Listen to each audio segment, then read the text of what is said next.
দর্শক, এই মুহূর্তে আমি অবস্থান করেছি আমাদের পটুয়াখালী কুয়াকাটা যে মহাসড়ক, পটুয়াখালী যে চৌরাস্তা রয়েছে, এখানে যে ইস্যুটা নিয়ে ছাত্ররা আন্দোলন করতেছে, আমরা যতটুকু জানতে পেরেছি যে দর্শক বরিশাল থেকে কলেজে একজন ছাত্রী আসার পথে তার সাথে ভাড়া নিয়ে বাকবিতণ্ড হওয়ার কারণে তাকে অনৈতিক আচরণ করার কারণে এখানে সন্ধ্যা থেকে কিন্তু আপনারা দেখছেন যে আসলে মিছিল হচ্ছে, আন্দোলন হচ্ছে।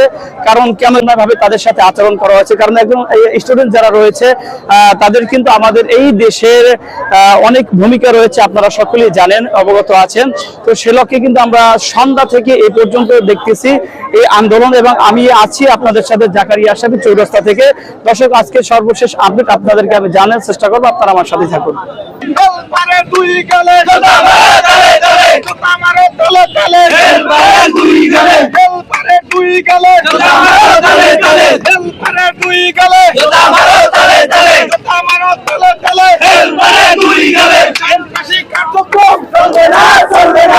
মালিক সমিতিকে কালকে ডাকবো। আপনারা যদি কেউ আসতে চান, আমাদের যে ক্যাম্পের নামে ফোন দেন, আপনারা কয়েকজন আসতে পারেন।